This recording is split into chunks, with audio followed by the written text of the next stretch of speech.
How's it going? I wanted to give you guys an update on Tesla news and some exciting news about a friend of mine. I'm going to pop this video up I took a while back, about a year ago, of a friend of mine who has a beautiful Corvette ZR1 that I got to drive through the mountains of North Carolina. And he actually went out to Las Vegas and he rented a Tesla Plaid. And him being a total motorhead muscle guy, drives big 2500, big trucks on, jacked up with big wheels, and he drives Corvettes and Camaros, and just a total, muscle car guy, who I never thought in a million years I would get a call from him asking about a Tesla. Just never even occurred to me, Anyway, he calls me and says, hey, I'm thinking about a Tesla. I went out to Vegas and I test drove a Plaid, and it just totally shocked me, And he's asking me about the charging and is it expensive? And I told him, you just put a NEMA 1450 on the wall, you'll have no problems. And the Tesla wall connector, you can get them as cheap as $200 from Tesla. If you want to get a nicer one, they do have like $500 ones that are a little nicer, but I just use the cheap mobile connector at home. Been using it for 3 years with no problems. But anyway, it's pretty exciting, and I wanted to give you guys some tips for new Tesla owners, because this is kind of celebrating his new Tesla that he's going to be getting. He's going to get a Tesla Plaid.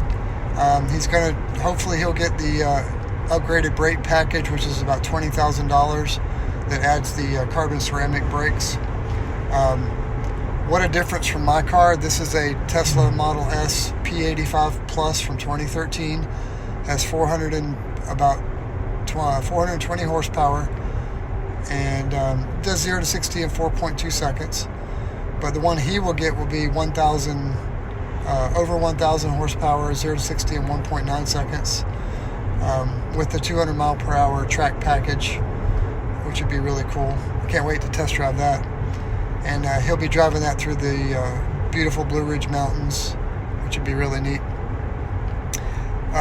So one thing I wanted to give you guys a tip on is to familiarize yourself with your new vehicle.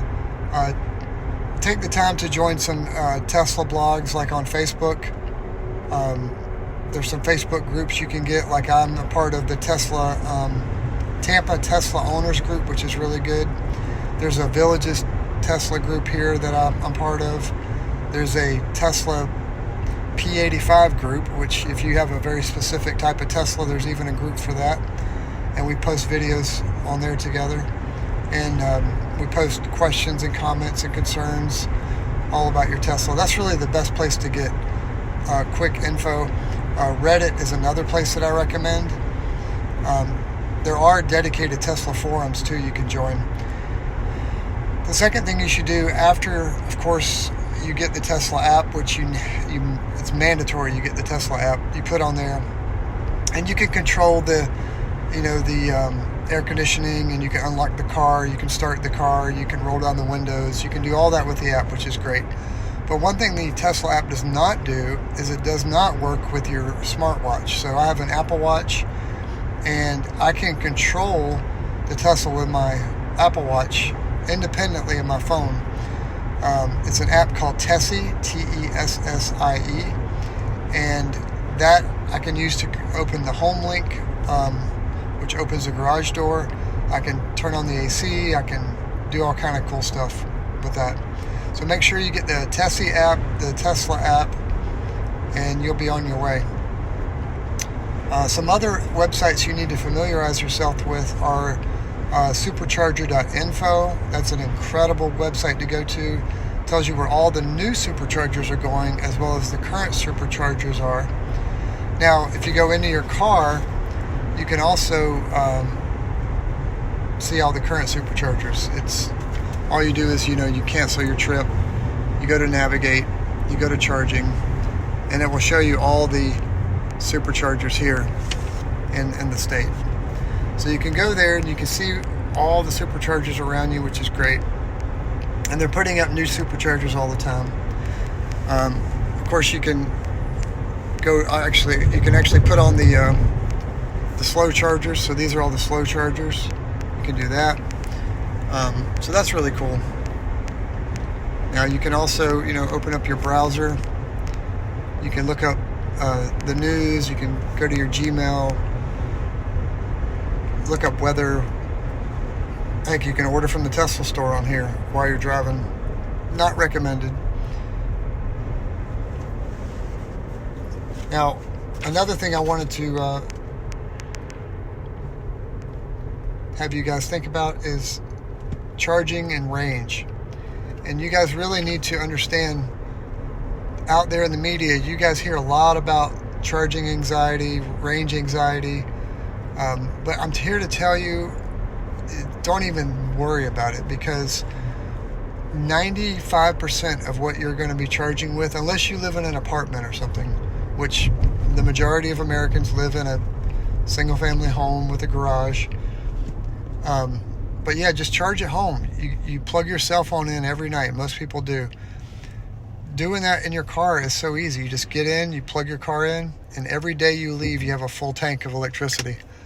So unlike your gasoline car, you got to go to a gas station once or twice a week.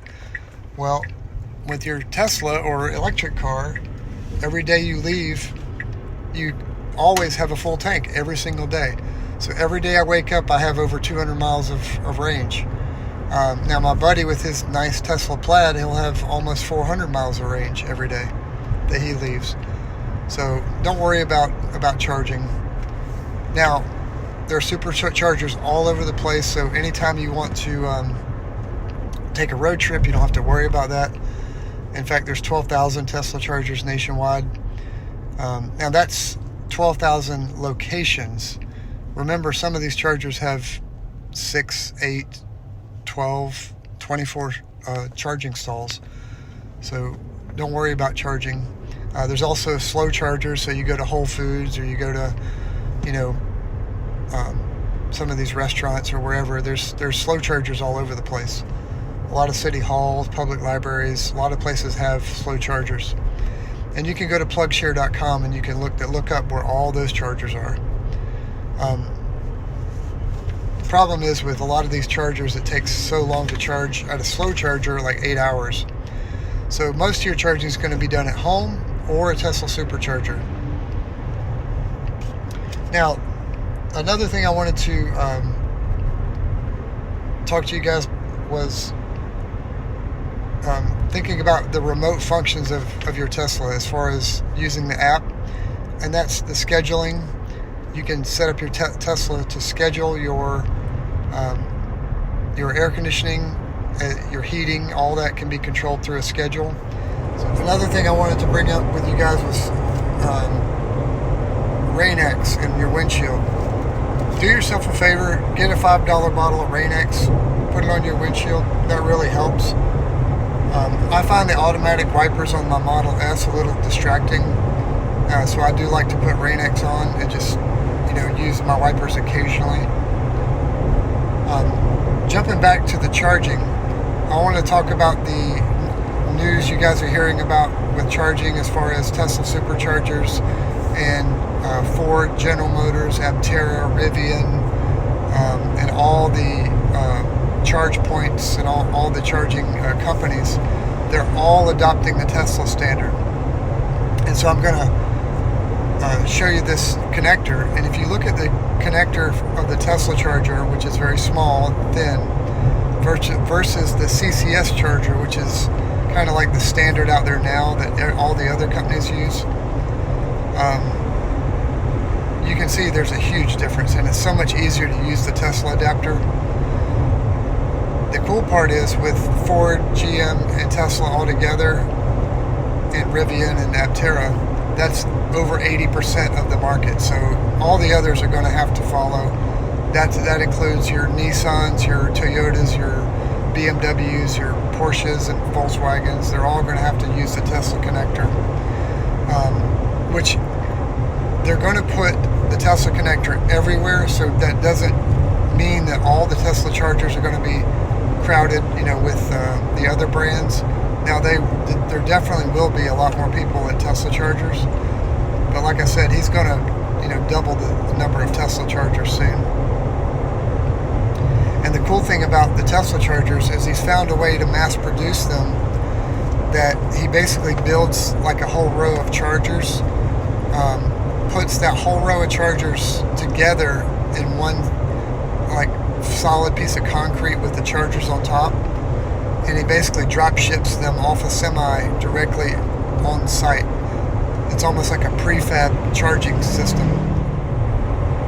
So I'm so excited for all these people that are getting Teslas. I mean, friends coming out of the woodwork buying Teslas, friends calling me that I never thought in my life would call me and say, hey, I want an electric car.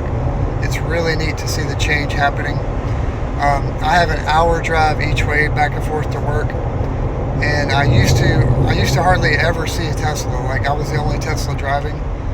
Now I'll see a dozen of them on my way to work, and I'm in a very rural part of Florida.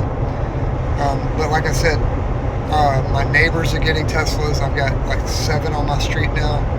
It's really cool to see the change happening. Like I said, if you guys have any questions, comments about electric cars, Teslas, I've owned Chevy Volts, Priuses.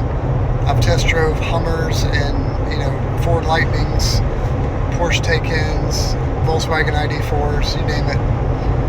Just ask me anything you want to know about electric cars and I'll answer. So I hope you guys have a great day and stay charged.